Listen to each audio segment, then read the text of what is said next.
And good evening from Charlotte. I'm James Brierton. Welcome to a special edition of the Carolina Weather Group. It is 9:15 now on Sunday, May the Sunday, that's 17th. right. I know that Scotty Powell is with us, fresh off his return to NASCAR viewing, and I know, Scotty, that has made you a very happy man. I was And very excited to see sports in general, but especially NASCAR. I Yes. think a lot of our audience is with you as well too. We are on the air tonight because, as you can see along the left-hand side of your screen, or what we will be telling you about if you're listening to the audio version of this broadcast, is we are watching Tropical Storm Arthur. Right now, as of the latest advisory here on Sunday evening, the storm is still a tropical storm, and we should say right off the bat that luckily we are expecting this to stay a tropical storm. The forecast does not have it strengthening beyond that, but you can see the latest satellite imagery today from Visible as we head on into the nighttime here. Maximum sustained winds about 45 miles an hour or so. As we go on through tomorrow, this will be a semi-slow moving storm, and Scotty and I will be breaking it down here in just a moment, along with reports on the ground from Evan Fisher and Dan Whitaker. You can see the forecast cone here from the National Hurricane Center, which has all of their operations in gear and operating a little early, a little before the hurricane season. But as the storm gets going tomorrow, we are expecting conditions to pop up just north of probably the Wilmington metro as you make your way towards New Bern and along the Outer Banks, where we have a tropical storm warning in effect. You can see here on the cone that by 8 a.m. tomorrow morning, it'll just be offshore of the South Carolina, North Carolina border, and then by 2 o'clock in the afternoon or so tomorrow, just off Cape Hatteras. Scotty, when you look at the forecast for this storm, I think the big theme for the week is going to be rainfall, rainfall, rainfall. Yeah, definitely so, James. This tropical system actually is going to be kind of minor in the rainfall department compared to what could happen over a good portion of the Carolinas, especially along and west of Interstate 77. We're going to have an upper level low system kind of move in after Arthur departs and kind of just get cut off. And we call those cutoff lows. And when that happens, they just kind of meander back and forth. And from that, the results we get from that could be some heavy rain. In fact, the way that this upper level low is featuring, it looks like it could bring some pretty substantial rainfall into western North Carolina. You can see right now, this is the Weather Prediction Center flash flood guidance per se, kind of like the severe weather outlook. This is the flash flooding or excessive rainfall outlook. And we have anywhere between a marginal to a slight risk of some flash flooding. This is a 1 to 4 scale. So the marginal scale from the Charlotte, Winston-Salem area down towards Columbia, and even portions of the upstate of South Carolina. That's a 1 out of 4 chance.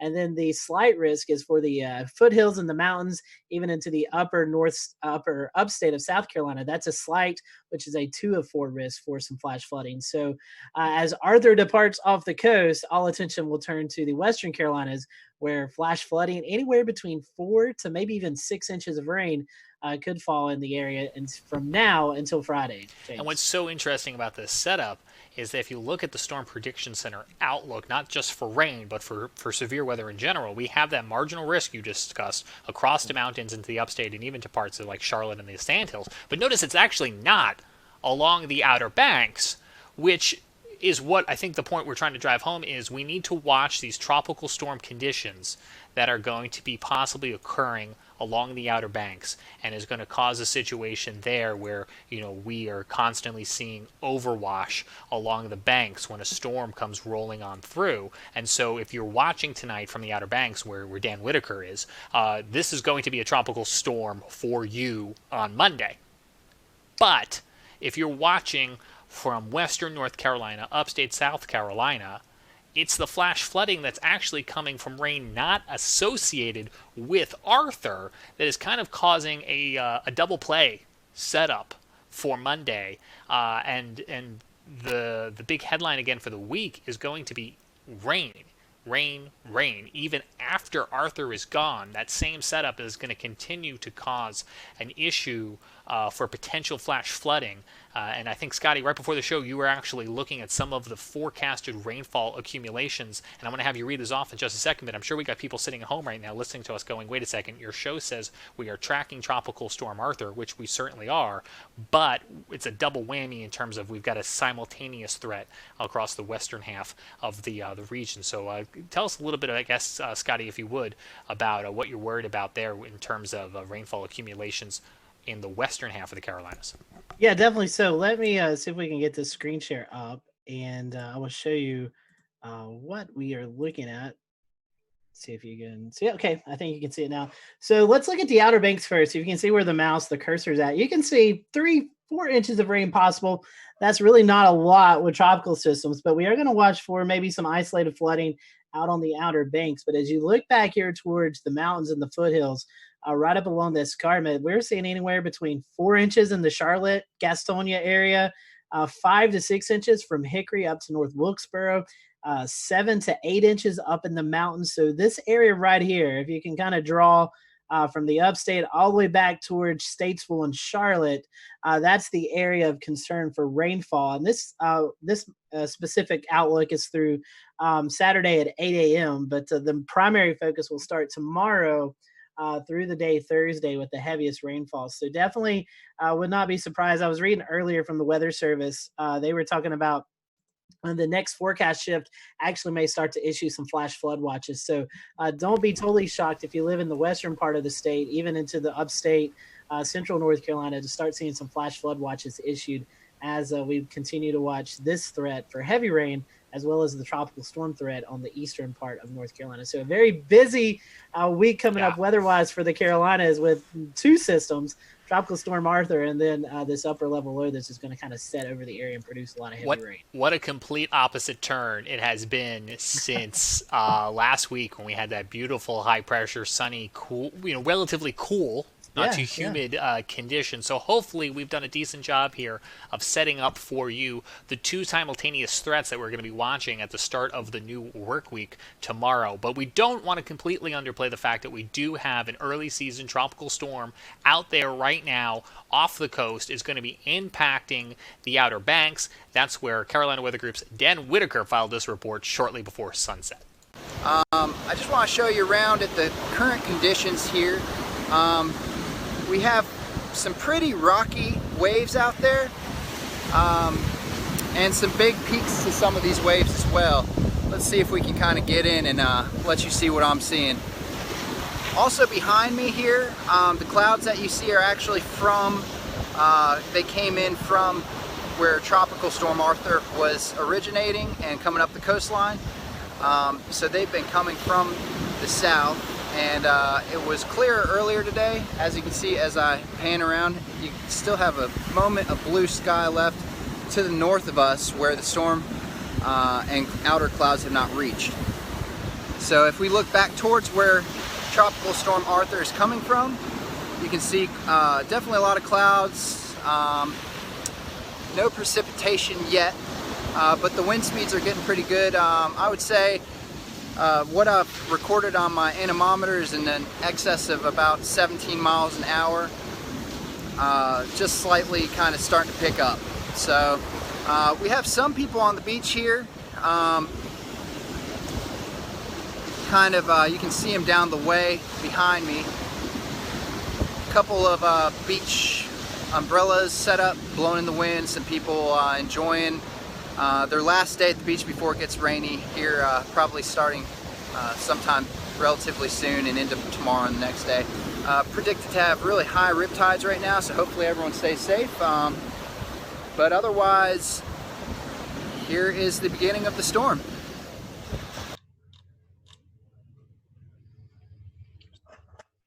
All right, thank you for that, Dan, and definitely some rough surf out there on the Outer Banks. Hopefully it's not too bad out there for those folks who are out venturing at the beach. We also have Evan Fisher, who is down in the Folly Beach area in South Carolina, and he filed this report earlier. Thanks, Scotty. So yeah, the only conditions we're going to be seeing here in South Carolina are rough surf and rip currents from Tropical Storm Arthur. Most of the high winds and stuff like that and heavy rains will stay up in North Carolina. But nonetheless, high surf and rip currents are a serious threat, especially as beachgoers start to come back to places like Folly Beach, Sullivan's Island, and Isle of Palms, as well as up towards Myrtle Beach. So we've got the lifeguards out. Everyone be safe if you get in the water. Preferably do not get in the water, but surfers and other people will be. So that's pretty much the only thing we're looking at here. Evan Fisher there, just south of Charleston a little bit earlier today. And I think, Scotty, the points on both of those reports strike the same. Clouds rolling in, winds picking up a little bit. Certainly Dan in the Outer Banks is going to see more of it than Charleston, which is just kind of getting this thing offshore. But rip currents.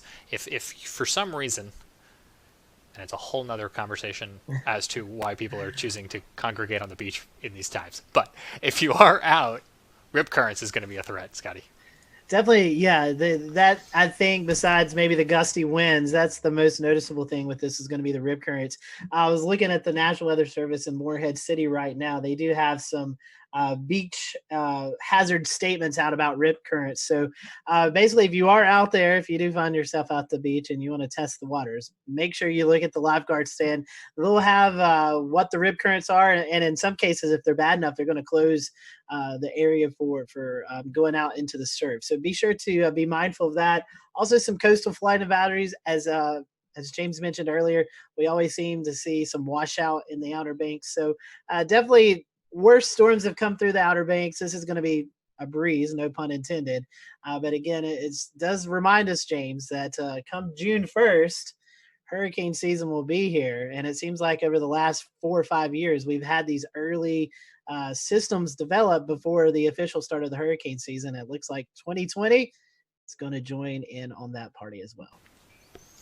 And the hurricane season will be kicking off here in short time.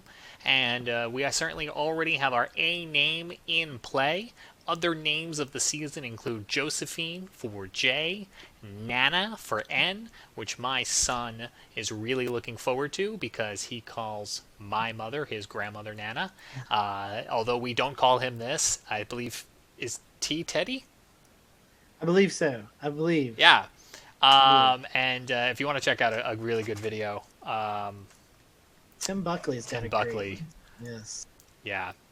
Meteorologists always get a bad rap for trying to pronounce all these names. Go to our Carolina Weather Group Facebook page. I think we shared it out last week. A little PSA from Tim Buckley on the hurricane names. Meredith is watching from the Charleston area. She said they've had some very brief rain sprinkles and cloudy down in the Charleston area. So those outer bands starting to affect coastal South Carolina and eventually up into coastal North Carolina. That's right, Scotty. And again, we will be with you through tomorrow, through the rest of the rain threat this week, and through the entire hurricane season here on the Carolina Weather Group. It's a good reminder to let you know that you can subscribe to us right here on this platform you are watching right now for updates just like this. We will also have a new live continuous feature, knock on wood, rolling out tomorrow morning. Just in time for the early start to the hurricane season. It jumped the gun a little bit, and we're going to try to stay in pace with it. You'll be able to find that on our YouTube channel, Carolina Weather Group. And lastly, we always do like to let you know, and it is a shameless plug, but it does serve a valuable purpose if and when we get a major storm that is threatening utilities and internet and power lines, that our podcast feed, the one that you can listen to the audio versions of specials like this and our weekly show, that can be found on platforms like Spotify and Google Play and other popular platforms. But my point is, if and when, let's say Governor Cooper were to hold a briefing, we would carry that on the audio form as well too, in case you find yourself in an area where there's not a lot of internet. But Scotty, as of right now, no scheduled briefings that I'm aware of. No, nothing. No briefings, no evacuations on the coast. I just checked that before we went live. So, I think this is more just an early way to, just a little reminder. We've been battling the coronavirus and COVID-19, but it also is a reminder, we also have to worry about hurricane season. And as in 2020 nature, Mother Nature is throwing us a little curveball. Even got jump-started us, James. I know we were trying to start this out with the rollout of hurricane season, but we had to really get the fast forward on this pretty quickly to get the new 24-hour stream going out. bear with us. We're gonna get through this, and I'm sure this will not be the only tropical system we talk about this year. Probably not. So one last look here as we come up at 9:30 on the Sunday night to the National Hurricane Center forecast as of the 8 p.m. advisory on Tropical Storm Arthur as you come into dawn and daybreak off the North Carolina coast, really north of Wilmington. We think Wilmington itself will be okay, but again, kind of from the New Bern, Atlantic Beach, Hatteras, out along the Outer Banks and up to Nags Head, you have a tropical storm warning that'll be in effect for Monday as this storm will approach. Do expect some gusty conditions. Watch for some overwash. Woo! Say that 3 times fast. But it's a little bit of a lopsided storm. We haven't talked too much about it, but you can actually see on this graphic, or we'll describe it to you if you're listening to the audio, that a lot of the tropical storm force winds are on the eastern half of the eye, and that's still typically stronger northeast quadrant. But as this storm kind of just brushes the Outer Banks, hopefully, Scotty, that's some good news where maybe that west half of the side won't be as bad as that east half of the side. So.